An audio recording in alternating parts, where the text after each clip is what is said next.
Hello, everyone, and welcome to this Wednesday edition of Reporter's Notebook. For those of you who've maybe never tuned in to Reporter's Notebook before, it's a really fun segment we get to do here at WNCT. Usually towards the end of our work days, we get to bring in some coworkers in here to the digital studio, sometimes through Zoom, and dive a little deeper into the stories that they cover for you guys each and every day, dive a little deeper behind the scenes about what it's like to be a reporter here at WNCT. So today is a sort of a special Reporter's Notebook, WNCT Reporter's Notebook. We are joined by Miss Caroline Bowyer. How are you doing today? I am doing well, Emily. I hope you are. I am. And today I said it was a special Reporter's Notebook, and I'll kind of let you explain maybe why this is a special Reporter's Notebook. I'll let you kind of have the spotlight with this one. Yeah, so today is actually my last day at WNCT.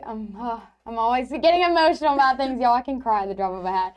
But yeah, today's my last day at WNCT. I am going to be starting a new job, continuing my career in reporting in High Point at our sister station, WGHP. So I actually start that gig on Monday. So it's a quick turnaround out of Eastern North Carolina. So yeah, I'm moving on Friday, and then I'll start my new gig on Monday. Well, we are super, super excited for you. But before we dive a little deeper into that, let's go ahead and touch on your story a little bit and then get into, the good stuff. So today you covered a story about some sidewalk regulations. So talk to us about, how you kind of found this story and what came out of this. Yeah.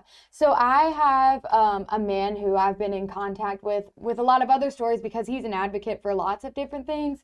Most notably, y'all would probably recognize him from our screens talking about cycling safety and advocacy and that kind of thing. Back in November, he's an avid cyclist, and he was actually hit by a car when he was riding in where he lives in Farmville. And so he's been in a wheelchair ever since then, doing a lot of rehab and recovery.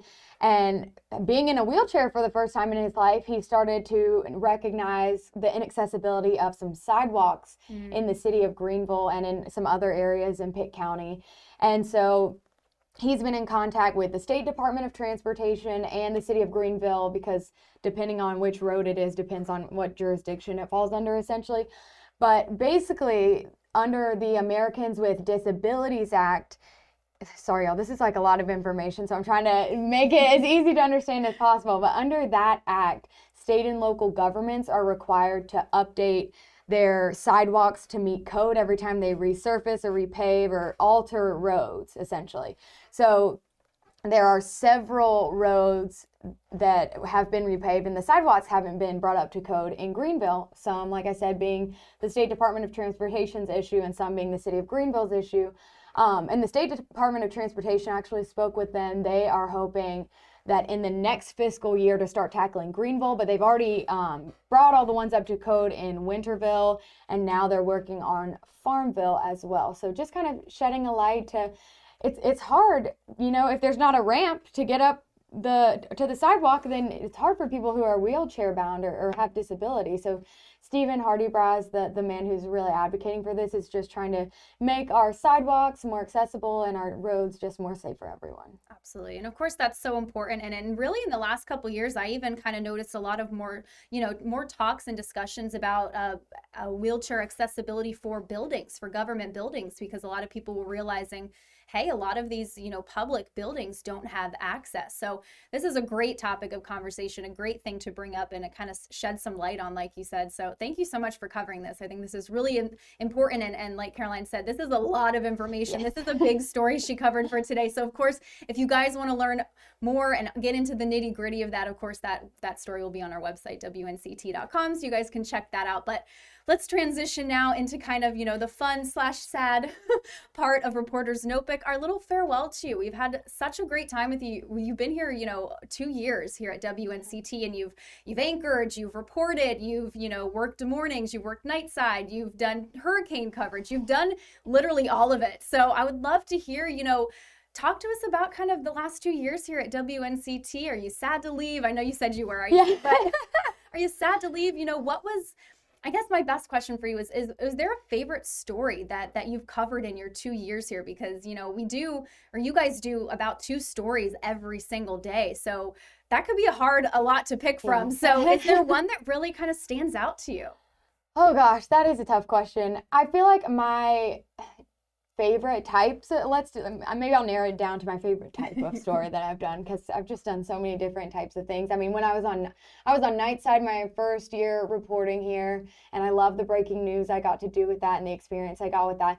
But I think my favorite stories that I've done are the ones that are, I don't want to say holding people accountable, but like kind of like getting into the nitty gritty, kind of like what I'm doing today, like getting into the nitty gritty of things, finding out why this is important to the people of Greenville, and then going to the city officials or the state officials or whoever it may be and be like, hey, why is this happening?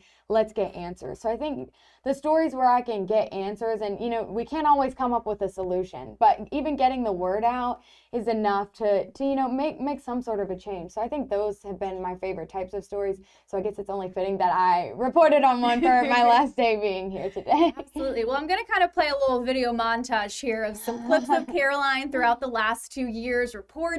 Some anchor clips will show up, so I'm just going to kind of let this run while we continue to chit chat, because I think this is so awesome. I love just watching it. Unfortunately, Caroline can't see it right now, so I'm kind of just enjoying this montage on my own.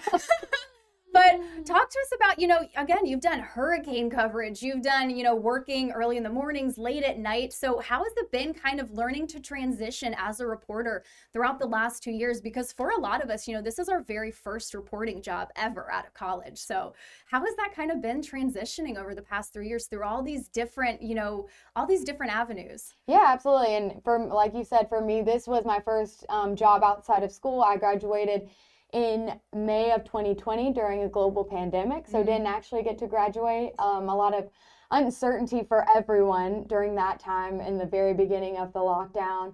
Moved here, barely could even tour the apartment, because that was back when things were shut down and businesses weren't open and that kind of thing.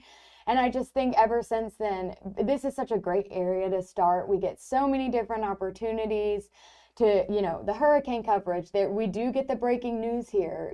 There are lots of different counties that we cover. It's a huge area, so you get to explore a lot of different places. We have the beach. Like, there's just so much that you could ask for here. And I feel like that, coupled with the fact that we were all trying to learn how to report during a pandemic because no one had ever done it before, has been just the greatest learning experience that I just couldn't have asked for anything better. And working with amazing people like you, Emily, and our other coworkers, who we all are like family, being in this situation together, we grow very close. So that's one of the things that makes it so hard to leave, and why I tear up every time I think about it, is because I've made like some great friends who I will, stay friends with long after we leave here. And the funny thing about the business is too, that it's so small, you're bound to run into each other eventually again. So it's really not a goodbye, as cliche as it is. It really is a see you later. Absolutely. And like you said, we really do run into each other. You're actually going to be joining another one of our former reporters, Madison Forsey. So I think that's so awesome. It really, everything comes for full circle, I feel like. So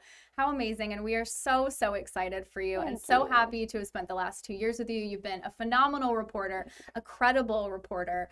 And I think, you've really touched a lot of people's hearts and minds here in ENC with the stories you told. So thank you so much, Caroline. Thank you for the sweet words. I appreciate it. Of course. Well, we're going to wrap up this reporter's notebook before we both start crying. Thank you again, Caroline, for taking the time out of your day. She's still got to get out there and do her live report, you guys. So we got to get her out of here quick. But thank you so much, Caroline. It has been a pleasure working with you the last 2 years. And I'm sure our viewers will be very sad to see you go, but very happy to see you moving onwards and upwards into something bigger and better. Thank you so much.